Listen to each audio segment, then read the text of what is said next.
Pemirsa, puluhan lapak pedagang di bantaran Kanal Banjir Timur Durensawit, Jakarta Timur ditutup paksa petugas gabungan pada Senin malam. Penutupan dilakukan lantaran kerap memicu kerumunan dan dianggap rawan penyebaran COVID-19.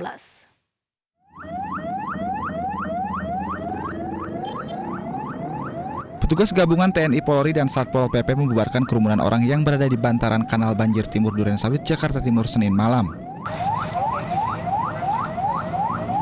Selain kerumunan orang, petugas juga membubarkan sejumlah pedagang yang berjualan di kawasan ini. Agar tak mengulangi perbuatannya, petugas memberikan surat teguran tertulis kepada para pedagang. Sejumlah pedagang mengaku kecewa dengan adanya penutupan paksa yang dilakukan petugas. Tapi sebelumnya udah tahu ya ada aturan ini ya? Iya. Oh. Terus kenapa masih tetap berjualan, Pak? Ya buat apa adik-adik saya Pak. Lurah Pondok Bambu mengungkapkan selain menyalahi aturan PSBB, penutupan paksa sengaja dilakukan lantaran pasar yang mengoperasi pada malam hari ini kerap memicu kerumunan orang dan dianggap rawan menjadi tempat penyebaran virus corona.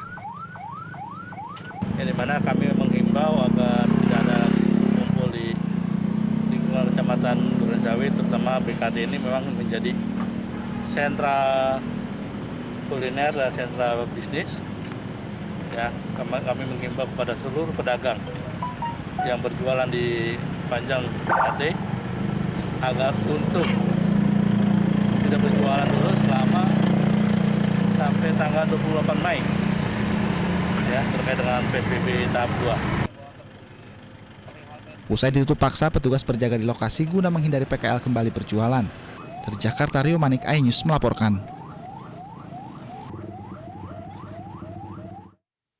Satu orang meninggal dalam insiden kebakaran kapal tanker MT Jack LA di Belawan, Medan, Sumatera Utara. Sementara polisi masih menyelidiki penyebab kebakaran kapal.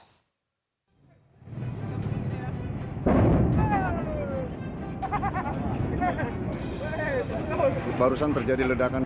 Kebakaran kapal tanker MT Jack LA yang terbakar di dermaga PT Waruna Nusa Sentana memakan korban jiwa.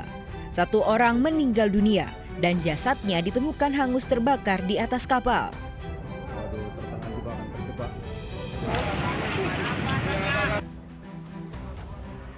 Sementara 22 korban dilarikan ke Rumah Sakit Angkatan Laut Komang Makes dan Rumah Sakit Prima Husada Cipta Medan. Para korban merupakan pekerja PT Waruna yang sedang memperbaiki kapal. Pertama tadi ada 11 di Rumah Sakit Angkatan Laut, namun satu yang mau dioperasi, yang 10 baru berjalan.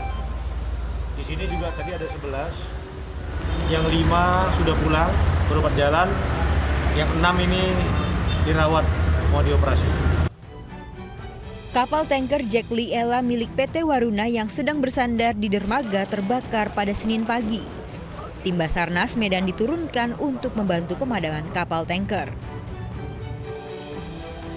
Beberapa ledakan muncul saat proses pemadaman, membuat warga yang tinggal di sekitar lokasi berhamburan keluar rumah karena khawatir ledakan akan membuat api meluas. Polisi menurunkan tim laboratorium forensik untuk menyelidiki penyebab kebakaran kapal. Dari Medan, Sumatera Utara, Yuda Bahar, iNews melaporkan.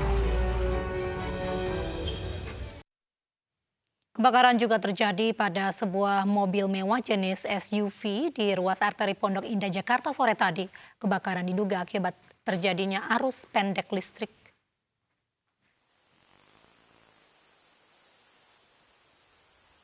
Beginilah kondisi mobil mewah jenis SUV saat terbakar di ruas arteri Pondok Indah mengarah Lebak Bulus, Jakarta Selatan siang tadi.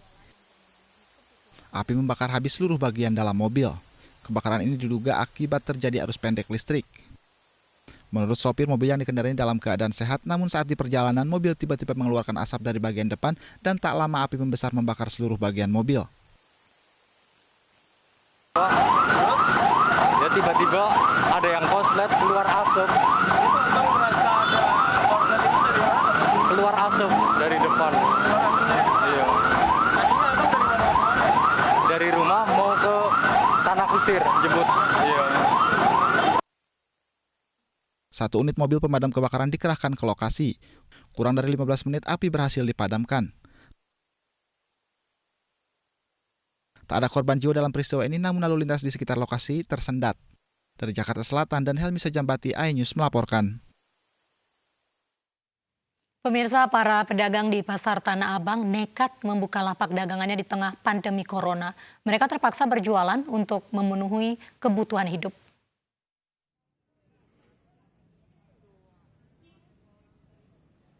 Sejumlah kios pakaian di sekitar Pasar Tanah Abang masih membuka lapak dagangannya meski Jakarta masih menerapkan pembatasan sosial berskala besar atau PSBB. Para pedagang mengaku tidak memiliki pilihan lain karena sudah tidak memiliki penghasilan untuk memenuhi kebutuhan hidup. Mayoritas dari pedagang merupakan warga yang berasal dari luar daerah DKI Jakarta, sehingga para pedagang mengaku harus tetap berjualan untuk memenuhi kebutuhan hidupnya. Mereka pun mengaku kerap terkena razia saat berjualan. Seandainya itu emang pemerintah memberi solusi, ya kan, pedagang nggak boleh dagang, oke kita terima, ya kan. Kalau seandainya itu emang solusinya dari pemerintah itu emang memberikan yang baik, ya kan, terus pedagang boleh pulang kampung ataupun boleh mudik, itu boleh, nggak apa-apa, seperti itu. Sekarang pemerintah memberikan ini nggak boleh mudik, ya kan, kemudian suruh di rumah aja, sedangkan pemasukan kita nggak ada, ya kan gitu. Kita nggak bisa seperti itu, Mbak. Lain ya, kita baru punya karyawan gitu kan, mereka tidak bisa pulang kampung. Nah, sedangkan siapa yang menanggung mereka makan di sini?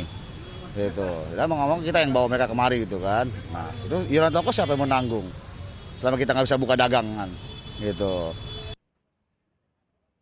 Para pedagang berharap agar pemerintah dapat memberikan solusi mengingat sudah 3 minggu para pedagang di Pasar Tanah Abang tidak berjualan. Dari Jakarta, Putri Melati, Tri Julianti, iNews melaporkan. Pemirsa, pedagang Pasar Raya Padang, Sumatera Barat berunjuk rasa menolak penutupan pasar. Pemerintah Kota Padang menutup sementara pasar karena menjadi klaster terbesar penularan corona di Provinsi Sumatera Barat.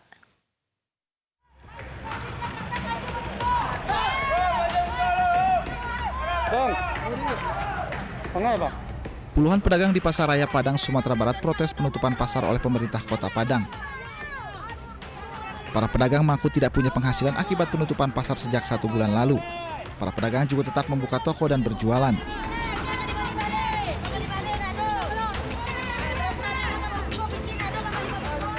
Di masa perpanjangan PSBB, pemerintah Kota Padang kembali menutup pasar. Karena Pasar Raya Padang menjadi klaster terbesar penularan corona di Provinsi Sumatera Barat. Para pedagang juga menolak mengikuti tes swab massal. Ini kegiatan kami tidak setuju atas pemeriksaan yang dilakukan oleh Kadis Perdagangan tanpa musyawarah kepada kami untuk memeriksa orang pasar satu persatu. Kalau memang itu yang 51 itu ada memang positif, mana buktinya supaya masyarakat ini tenang? Kami sudah 1,5 bulan tidak berdagang. Kami 1,5 bulan sudah menderita. Kami sudah menangis.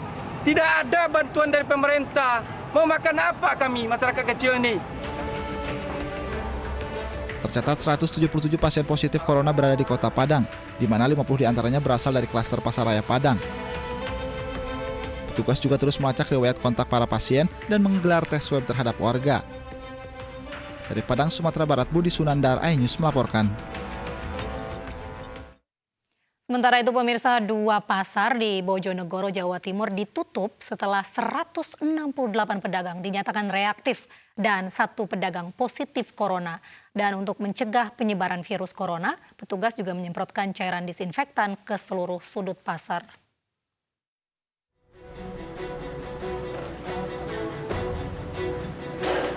Dua pasar tradisional di Bojonegoro, Jawa Timur ditutup sementara, yaitu Pasar Banjarrejo dan Pasar Tradisional Kota Bojonegoro. Penutupan menyusul adanya 168 pedagang reaktif corona usai mengikuti rapid test. Penutupan berlangsung selama 1 pekan. Kompensasi?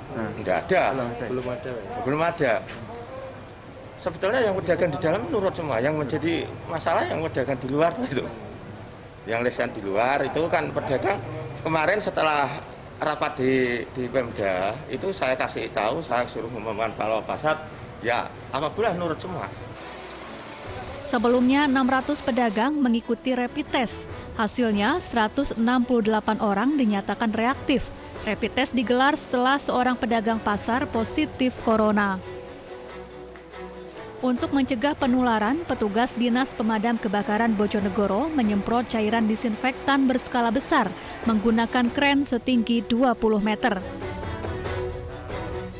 10.000 liter cairan disinfektan disemprotkan ke seluruh sudut pasar. Dari Bojonegoro, Jawa Timur, Dedi Mahdi, iNews melaporkan. Warga Mojokerto, Jawa Timur bergerombol saat mengantri bantuan sembako dampak COVID-19. Bahkan beberapa di antara mereka membawa anak-anak dan melepas masker yang mereka pakai.